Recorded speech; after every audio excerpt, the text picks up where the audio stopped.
बीड जिल्ह्यामध्ये कधीच यापूर्वी असे राजकारण झाले नव्हते, असा गंभीर आरोप भाजपा राष्ट्रीय सचिव तथा बीड लोकसभा महायुती उमेदवार पंकजा मुंडे यांनी माध्यमांशी बोलताना आज बुधवार दिनांक 15 मे रोजी दुपारी 3 वाजता परळीत आरोप केला आहे। त्या म्हणाल्या की बीड जिल्ह्यामध्ये राजकारणाच्या पलीकडे जाऊन जनतेने मतदान केलं आहे। सर्वसामान्यांनी सुद्धा हे राजकारण पाहिले आहे। असे राजकारण मोडीत काढण्यासाठी सर्व समाज पुढे आला, सर्वांनी मिळून काम करण्याचं ठरलं होतं।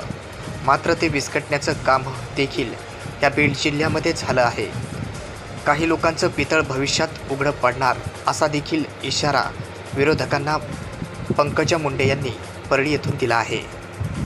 सगळ्या देशाचे आकडे तर नाही आहेत माझ्यामध्ये, पण भरपूर मतदान झालेलं आहे आणि हे मतदान राजकारणाच्या पलीकडे जाऊन झालेलं आहे। या बीड जिल्ह्यामध्ये आतापर्यंत अशा पद्धतीचं राजकारण काही पाहिलेलं नाही। हे बीड जिल्ह्याच्या सामान्य गरीब लोकांनी पाहिलेलं आहे। तर हे जे राजकारण आहे ते राजकारण मोडीत काढण्यासाठी सरसावून समाज मतदानाला फार मोठ्या प्रमाणात आलेला आहे।